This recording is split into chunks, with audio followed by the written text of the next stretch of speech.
Welcome, everybody, to another edition of The Teams. We're all pretty pumped, I can imagine. I know I certainly am. And once again, a big shout out to Southside Pizza. I hope you've all popped down to Southside and grabbed your delicious pizza. If not, it's a perfect time this weekend to go down and grab a slice. Welcome again to Woody and Evan. Thanks for joining, and thanks to everybody for tuning in. I'm very excited before we even jump into the teams. I think what a weekend of footy. I am so pumped. It's not often we beat Port Adelaide, let alone in Adelaide. What a win. Getting a little bit excited about this team. Before we get stuck into it, we got a little bit of a lid radar happening. We all want to discuss this lid at breaking point. Sitting about here at the moment, it's shaking. Can't believe that game on the weekend. Real maturity from the boys. I think the way that game played out is literally the opposite of how I thought it would go, to be honest. I thought Port would get a run on early, start really well, and we'd be pretty much playing catch up. I think in the past, we sort of try and get into the game, miss gettable shots, and then sort of get back into it in the last quarter, get within 5 points, and then it's never quite enough. But the tables have turned. We did the exact opposite, came out firing, pretty much put the game to bed in the first quarter, and Port were trying to catch up the whole game. They had their moments, couldn't hit their shots. We did. So nice to see a team want to hit the scoreboard and actually do it. Just so many highlights this game. I think we could spend the day talking about this game before we get even stuck into the team. So, Evan and Woody, are you feeling the same? What are your thoughts? How's your lid? Yeah, it's getting closer to like simmering point. If this was a pressure cooker, like I'd be thinking about releasing that valve. It's worrying. But no, I'm enjoying things. It's good footy. Yeah, I'd say the same. The lid's still on, but it's not sealed. It's ready to come off any moment now. And I'm just glad we've won 3 very different games. We've won the game that we should win, we've won the tough home game, and we've won the game away, which is pretty much the whole lot there. So we're winning in different ways, and I'm really impressed by that. So hopefully we keep it rolling.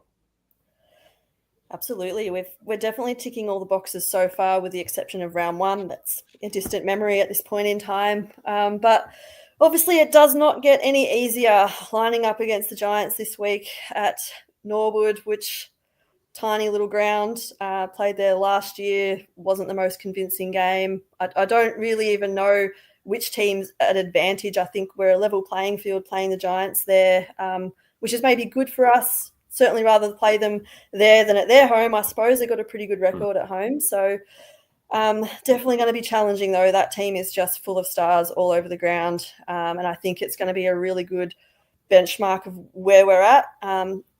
I think winning away in Port really is showing positive signs of where this team's going. I'm very excited. I'm getting 2003 vibes every week. And we all know what sort of happened 2004 onwards. So onwards and upwards, we hope. But the teams have been announced, and obviously given that it is a Sunday game, we do have the extended squad.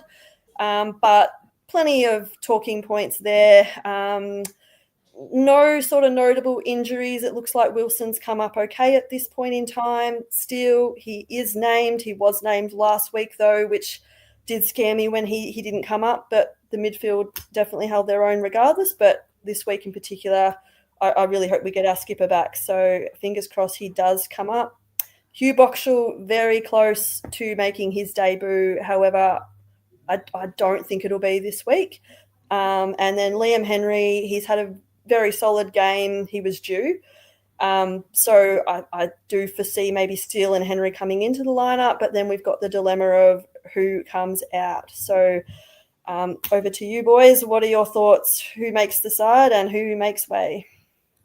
Yeah, I guess for me, I've been wanting Boxall in pretty much since the get-go. Like, I think he proved he's got a bit in him in the preseason. And we saw almost instantly in the VFL that he kind of replicated that. So I think for me, it's good to see him with the debut game. I'm not sure it was there last week, but I'd love it if somebody could correct me on that.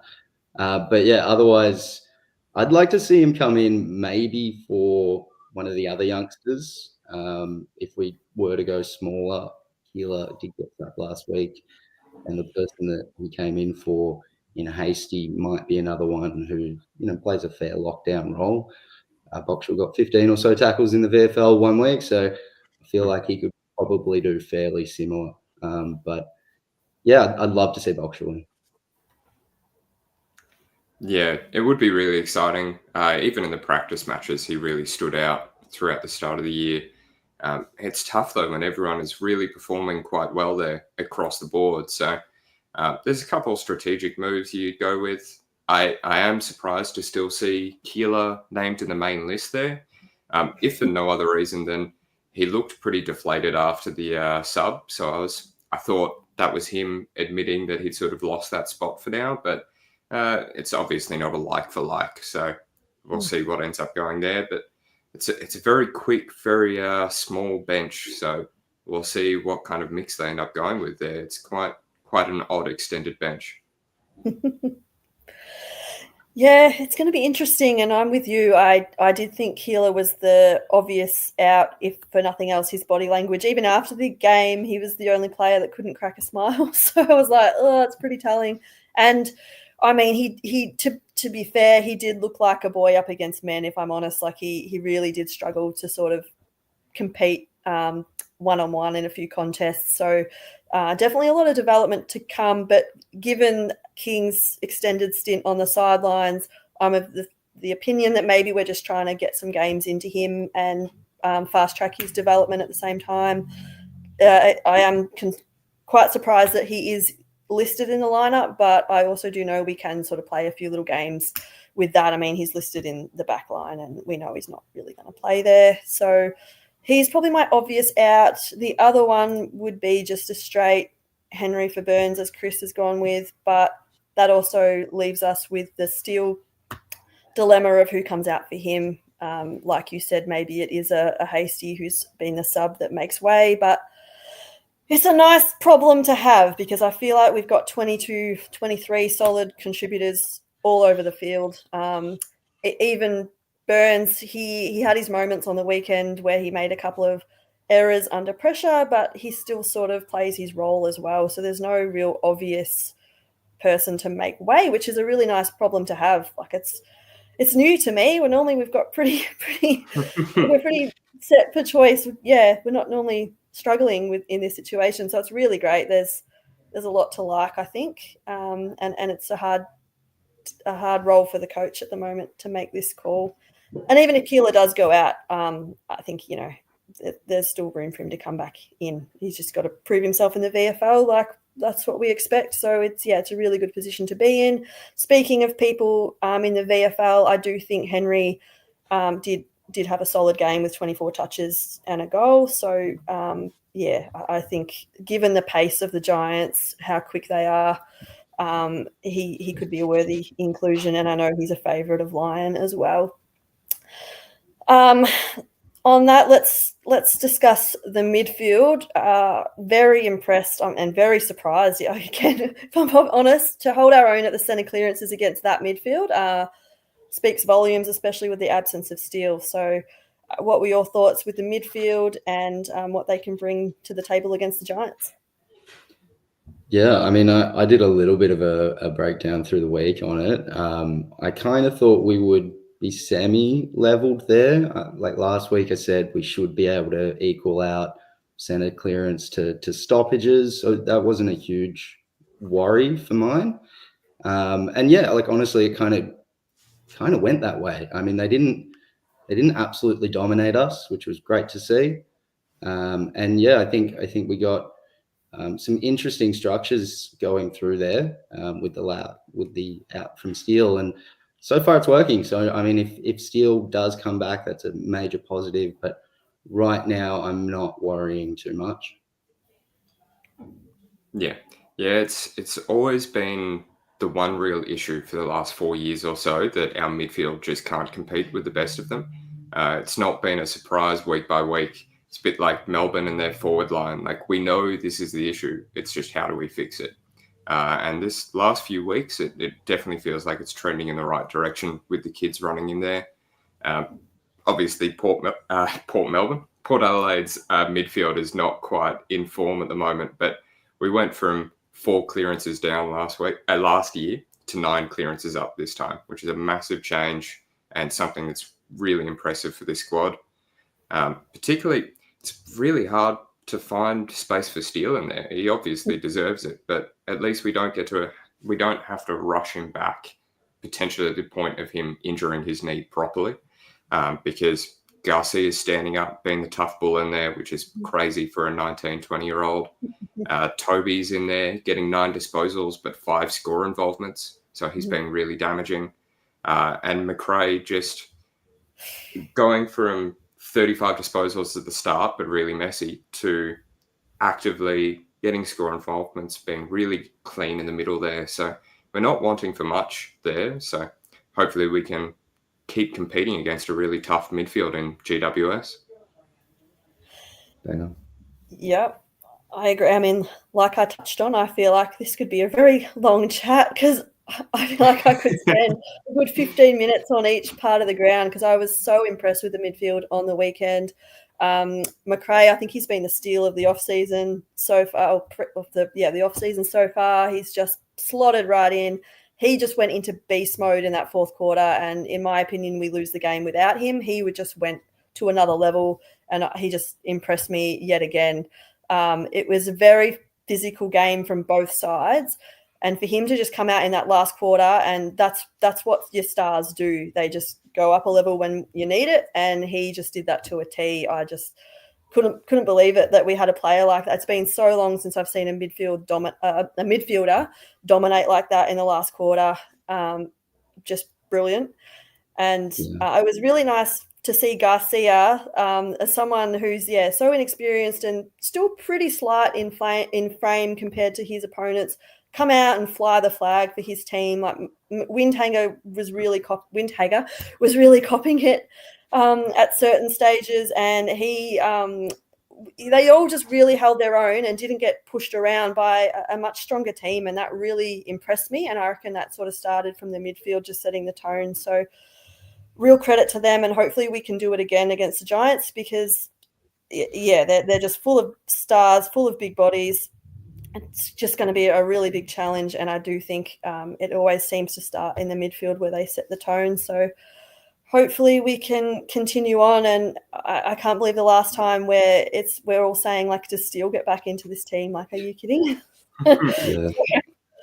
I mean, I wanted to bring up just 2 moments that just McRae has stood out for me. You mentioned one of them. Windy was he got a free against. There was a goal pretty early, and then they went to him. And one of the first people in there was McRae, ripping people off Windy. Same with Hugo. So it was good to see those 2. And one other moment with Jack McRae, I think over the years we've kind of thought of him as sort of one of those players that doesn't get too many bruises in the center. He probably doesn't play as hard as others. But I saw him tackle Sam Powell-Pepper pretty damn well. And he's one of the bigger men in the Port side. So, just keep doing what he's doing. He's amazing. Yeah, I don't want to celebrate the melee too much, but I did find it very funny to see he was one of the ones fined for that bit of tussle after the Windy free kick. And he's a 300 gamer. That was his first fine for engaging in a melee. So he is very clearly very invested in the club and standing up for the other boys there. So it was good to see that he's not just come over in the last couple of years of his career. He's sticking up for each other, and they all got in there. Don't do it every week, but $1,500 well spent, I reckon. Yeah, it's definitely the sign of a team that's gelling and going places, in my opinion, is probably what's exciting me the most. It's been a long time since I've seen players genuinely fly the flag for their teammates and get amongst it and not be afraid to sort of do some argy-bargy and stand up for their teammates. And it was, like you said, you don't want to encourage Mbele, but very encouraging signs of a team that, like I said, is going places. Early days, I know, and yes, that lid's flickering, but really positive signs. And on that, we'll move to the forward line, and I'll let you guys sort of get underway with your thoughts on the forward line and again how it's going to come up against this Giants side. I mean, yeah, like I'll do a real basic. For me, I don't think much changes so far. I mean, we've seen Kilda's going to be in the side. Like it'd be great to have Henry in there, a bit more sort of forward running, that sort of thing. Boxall, maybe he can get a few. I think he got a goal in both preseason matches from memory. But yeah, I mean, for me, like there doesn't seem to be a massive need for change right now. We've mentioned score involvement percentage, and our forwards sit pretty high up amongst that currently. And you don't fix something that's not broken, you know. So right now, just roll it again, see if we get another win. Yeah, and they're personally, apart from Alir for Port, this is a much better defensive squad that we're coming up against, as far as I'm concerned. So I'm glad in most ways that we're sticking with the same squad. Obviously, our offense has not been an issue the last 2 weeks.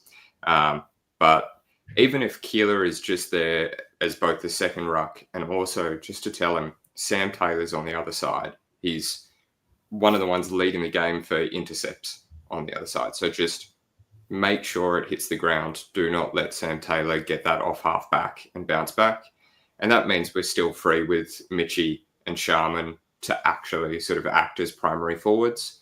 And then obviously Higo and Collard have been great on the pickup, but it's definitely where Henry might be well worth being that dash in the forward line as well. Keeler brings it down, stops Taylor for intercepting, and we've got those 3 really quick forwards to profit off that. So that would be my only change there, is bringing in a bit more pace in the forward line. But we had 10 individual goal scorers last week, which is got to be, we're averaging 10 goals last year, and we had 10 individual goal scorers this week. So I'm really happy with how the whole team is hitting the scoreboard there.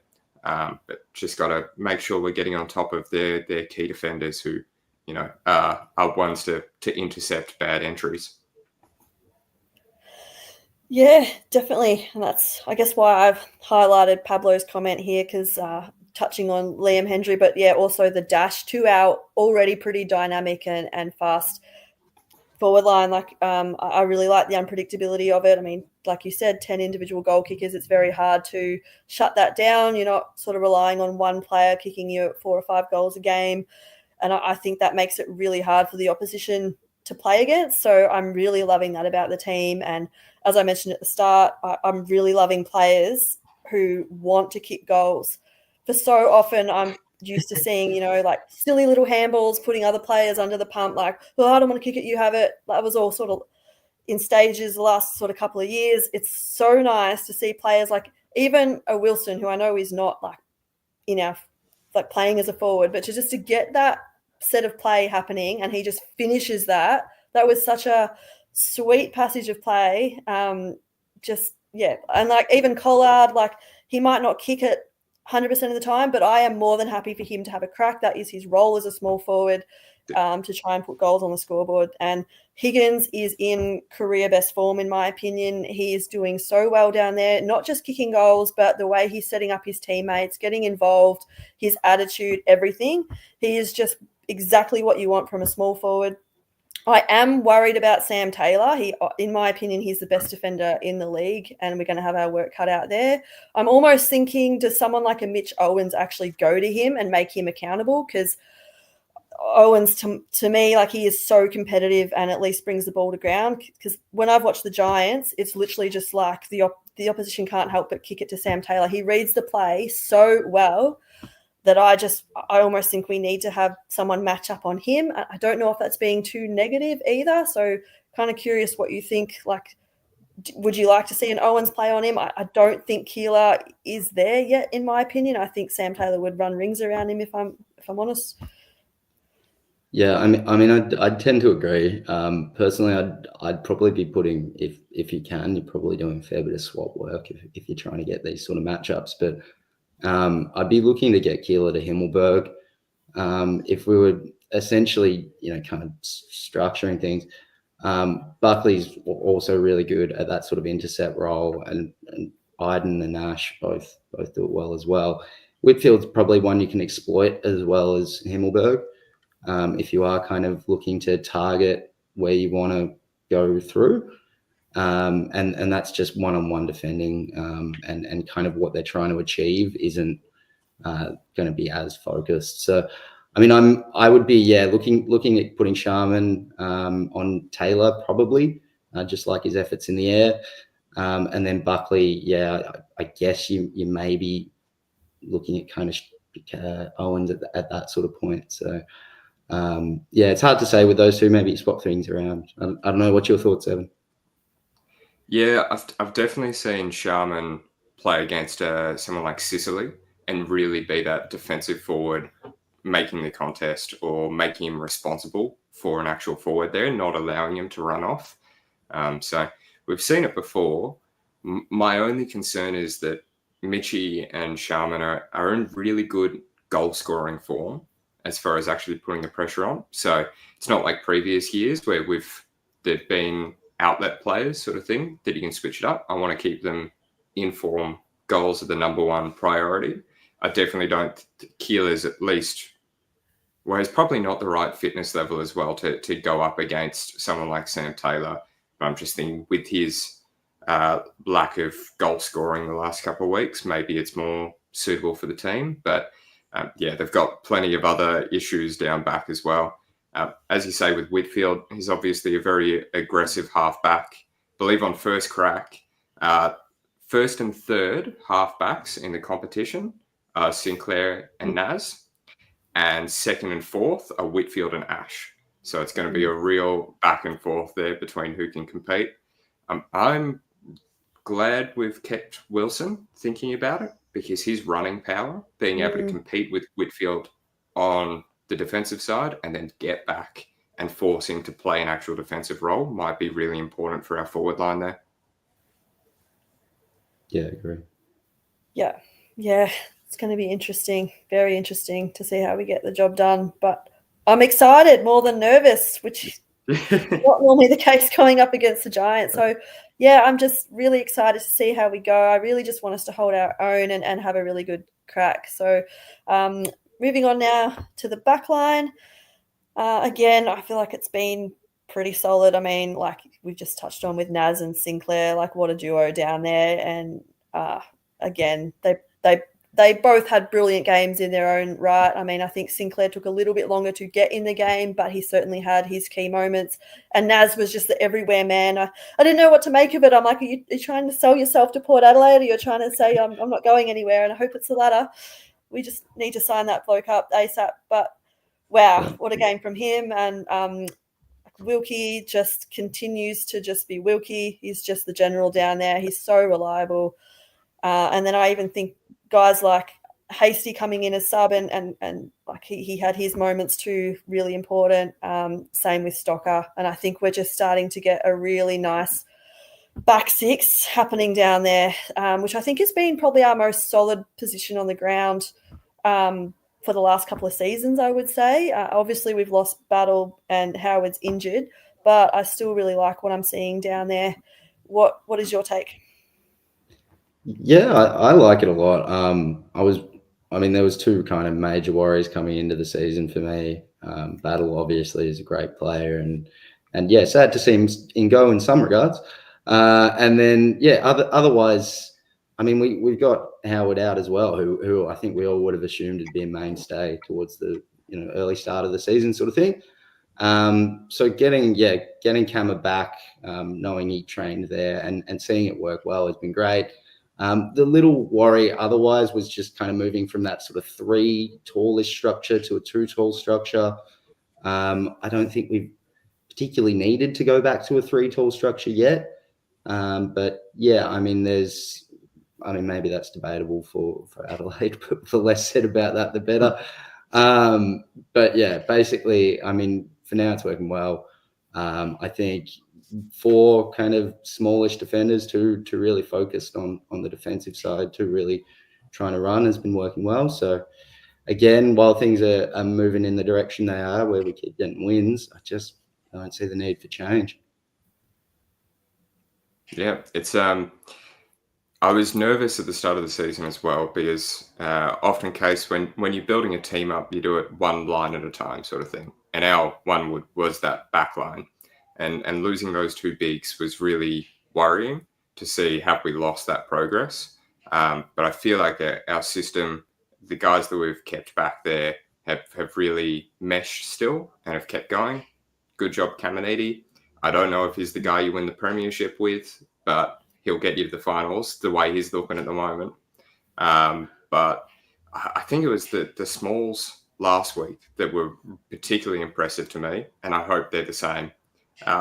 Obviously, you can't look past Jesse Hogan as their big forward kicking 9 goals, but out of sight, out of mind at the moment. You got Toby Green, you got Darcy Jones, really quick players back there that are going to be pretty scary.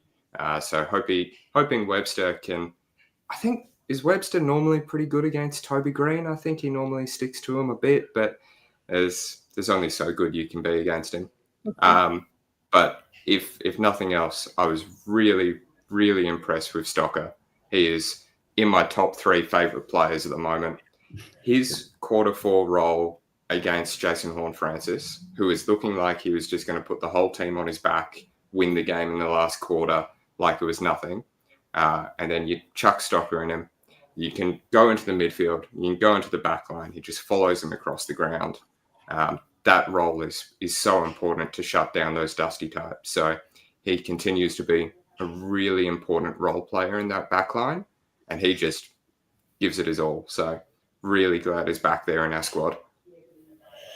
Yeah, I'm glad you touched on Stocker because I feel like I've got a bit of a crush on Stocker and not in that sense, but just completely in the way he plays and goes about it. Like he's hard, he's cheeky, he likes getting under the opposition's skin. Like I just love all that about a player, and he's walking the walk with the way he goes about it. Like he's just been so strong down there and really important in a team that's quite young. Like he's still quite young himself, but probably a little senior compared to some of the other boys in the team. So, yeah, really just loving the way he's going about it. Can't fault him. And especially, I think even last year, he probably got mentioned as, under the radar a little bit as someone who could maybe step up. But this year it's just the opposite. I just want to talk about him for the way he's going about it every week. Like he just gets the job done. To me, he's a little bit of a mix between like a Stevie Baker, Jaron Geary almost. Like might not do the pretty stuff, but he's just so important to our team for mine. And then I just wanted to shout out Jack highlighted Caminiti as well. And while he did get beaten by Georgiades, and Georgiades kind of had a bad game in front of goal, but he just beat Caminiti a lot, like one out to a lead. Caminiti sort of got lost a couple of times. But what I liked about Hammer was his attitude. Like every time he got beaten, he was so dirty. I mean, you didn't have to be a lip reader, really. Like it was pretty obvious what he was saying. But I just love his competitive spirit. He just wants to get better so badly, and that's just so crucial for mine. So I really love his attitude. And yeah, I think we do have to accept that he is going to get beaten at this early stage of his career. He's very new to the back line, and you're probably going to have to take the good with the bad with him a little bit, but just really enjoying watching his progress. And sort of on that, before we get into the Oppo view, I think given how great this game was, we need to talk a little bit about some key moments, and I think each of us can come up with one each. There's plenty of moments over the weekend, so if you want to just sort of discuss your key moment and what excited you most about the game, whether it was a goal or a passage of play, like what sort of got you off your feet or maybe thinking we got this in the bag, like what was it for you? I'll let Evan go first because I used up 2 of mine talking about how good McKay was. It's great when you know that it's going to be a good rewatch and you've got key moments throughout the game where you're like, yeah, I'm looking forward to that. I throw out the Stocker tackle right in the center square that led on to an advantage in inside 50 again. That was fantastic. But I'll throw a more unique one so I don't step on anyone's toes. Right at the start of the game, Sharman acing a goal from a pretty tough pocket angle there. Never looked like it was going to miss. We got 2 goals on the board in response. It's the kind of thing where he misses that. We start looking at, 0 and 3, 1 and 3 to start the game. You think maybe this is going to be a messy one. Maybe our scoring is going to be off, but he nailed that, brought us to 2 and 2 or so. And we looked pretty clean from then onwards. Just good tone starter. Yeah, definitely. For me, it is hard to go past Collard. His mark at the end was awesome. There is one moment that I remember absolutely laughing. It was still kind of in the throw, so it was ballsy of me to laugh. But essentially, we went down the line. It got to Collard. He was in the contest. It spilt out. This was on the wing. And then Collard's on the ground. Hugo runs past, picks the ball up, got no one to go to, handballs to Collard sitting on his butt. and I just remember Hugo just keeps running past. He's like, give me. And Collard gave the hand off and we got, I don't know, another 20, 30 meters down the line, something like that. But yeah, that was that. I fully laughed when that moment happened. That was, I felt a little bit more confident. All of a sudden it kind of released a bit of tension and yeah, that was a good one for me. Yeah, definitely. There's so many. I mean, I have to mention Collard's mark, like you touched on as well. Like it's worth 2 mentions because it pretty much sealed the game. Did not expect him to mark that undersized, out of position. Thought he was going to give away a free, if I'm honest. And then to go back and kick the goal, I actually thought he missed because I at the time was feeding my kids dinner, so I was only like up and down. And the way he kicked it when I was watching it looked like he'd skewed it because I didn't actually see that he snapped it. So I was like, oh, no. And then I saw them celebrating. So it was just like, no to high. Like, yeah, the complete emotion of a game of footy. But I do also have to mention the Naz and Sinks, which was the other sort of sealer. Just, ball in the right player's hands at the right time. That was just like exemplified by, I mean, Naz's kick, that goes to another player, that's a fumble and it's not a goal. Whereas Sinks was just so clean. I think that is underrated how he just picked that ball up, number one, and then slots it straight through the big sticks. That was not an easy goal. Like that was insane. And not only that, but the timing of that to pretty much put a nail in the coffin of Port Adelaide when that has happened to us so many times. We've been on the other foot. To have that happen and Sinks kick that was just champagne footy. Like that was the moment for mine where it was like, we've got this. And even that, for me to think that as a Saints supporter, that is rare when there's still time on the clock. But for that to just be like, that is nail in the coffin, game over, good night, lights out, power. That's the moment for mine. But a game full of it. So, yeah, that's why I thought we just had to talk about that because, like I said, we could talk all day about the game on the weekend. But now we'll draw our focus again. We have kind of talked about the Giants a fair bit anyway, talking about particular players, but we might sort of hone in now and really talk about the Oppo view, who you're most worried about, who we got to shut down. I think there's players all over the ground, but yeah, what do you think is key and who do we shut down to get this over the line? Yeah, I might go quickly first. First off, I think it's really good to see Brett Daniels out. He's kind of a mini Toby Green, and if we could just not have him out there, awesome. And then, I think it's interesting. Their lineup as a general, they are one of the least in terms of, Evan mentioned earlier, goal scorers per match. They only get 7, roughly. Well, they have so far this year. They've also been scoring similar amounts of goals to us, slightly less. So it's good to see Daniels out. Hopefully that's like one less player scoring goals. But essentially, we do have a bit of a taller potential there. We've got Stringer, Hogan, Cadman, maybe even Riccardi sort of playing in that forward line. Should all of them play? Yeah, look, if they start getting marked, we could be in a little bit of trouble. But if we can keep getting it to ground, they're not really ground ball get type of players. They're not bad for their size and all that sort of jazz, but you wouldn't want to rely on them. So I think there's an opportunity here to really, use our strengths, run off the half back. Should we be able to get the ball to ground? It looks like an opportunity here if all things go to plan. Yeah. I definitely think you can't ignore the ground they were playing on, sort of thing. It is the strangest ground that any AFL game is played on, and while they've got the fewer goal scorers, as you say, it helps when Jesse Hogan is out there like third in the Coleman after 2 games played. So I'll definitely be most concerned about their rapid rebounding off intercept, and just how quickly they can get across the ground with the likes of, Green, Bedford, Jones, and the kickers in Whitfield and Kelly just able to cross that. And considering it is such a small ground, if they're just going straight through the corridor, hitting up Hogan with really quick entries, that's when I'll be really quite concerned. So hopefully we're able to slow the game right down, win it contests like we have the last couple of weeks.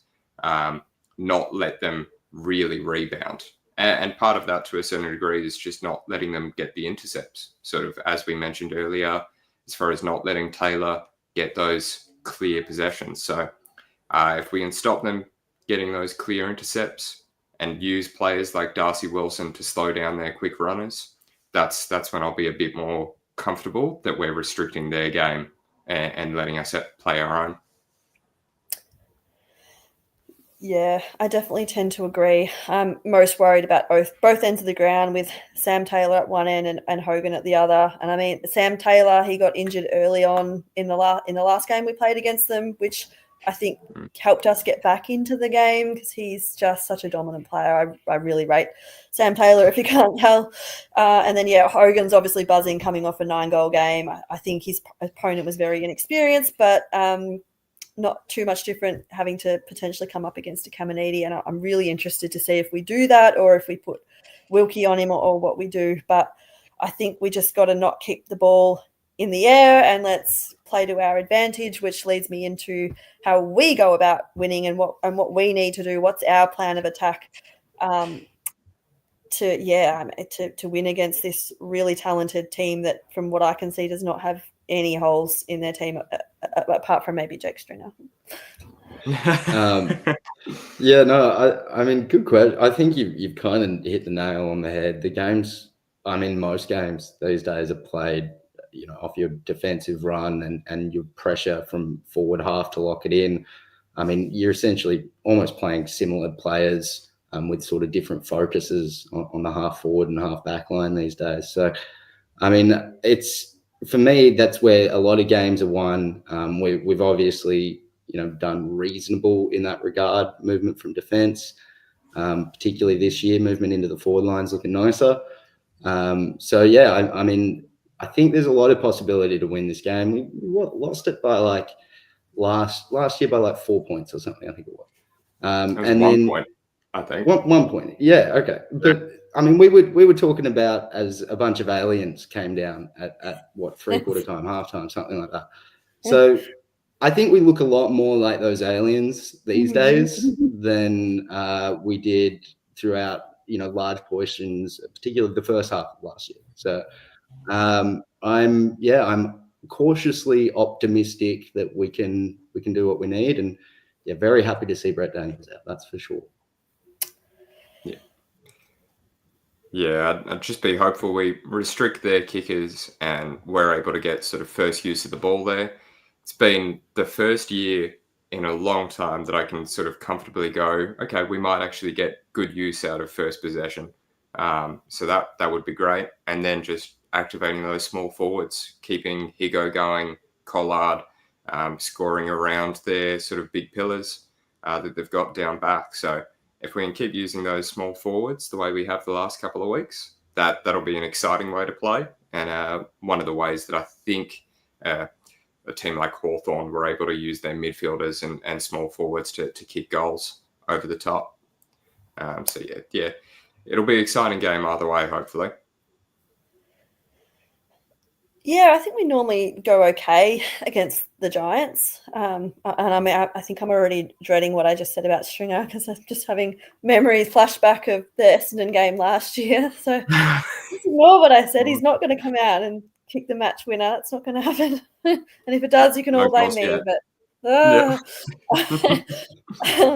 but I think the key for me is let's just take a little bit of confidence out of what we did last week against Port. They really tried to bully us and outbody us, and they really thought they were going to get under our skin and we were just going to be timid little boys who'd lay down and let them do what they liked. We didn't.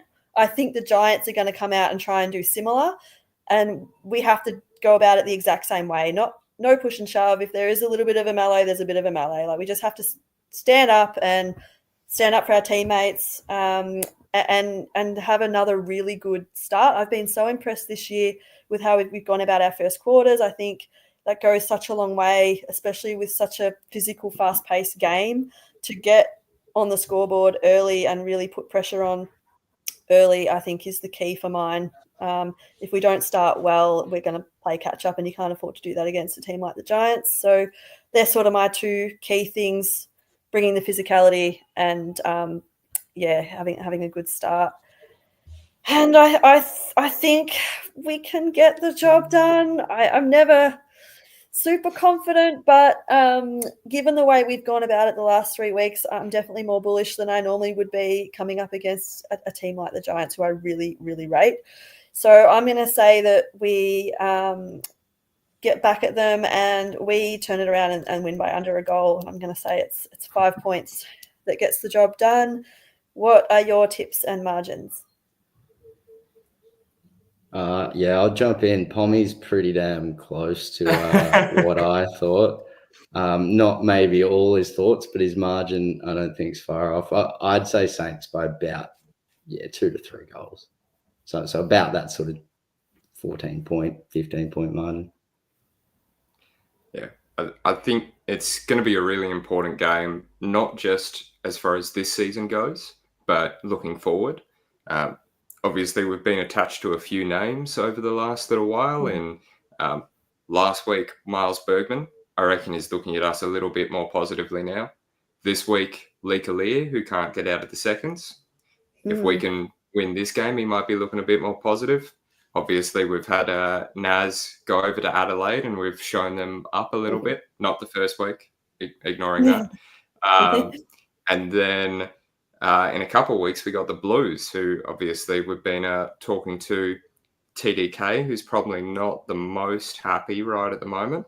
So we're attached to a couple of names that we can really show what Saints footy's about in this start of the year. So I'm going to tip St Kilda by 1 point to make up for last year.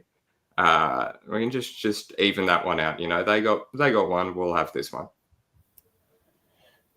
Beautiful. I like it. I've loved the discussion, guys. It's been great, and all the comments. Didn't even get through as many as I would have liked. There's been a lot of good comments. Even asking when Pooh's back. I did see him training today, back training. So that was pretty nice to see. It was only a photo, but it got me excited regardless, because I am just so pumped about that guy. I think he's just going to be a star, and I can't wait for him to get back into the team. So plenty to look forward to. Hopefully the Saints can continue on and make it 4 in a row. It's exciting times. Get behind the boys. Most of us, I guess, will be watching from the couch. But if you are going down for gather round, I think it's such a fun week at the footy, and I'm very jealous. I'd love to do it one day. So for anyone getting down, get behind the boys and cheer loud and proud. I think this team is going places. So thank you to everybody for tuning in and providing your comments.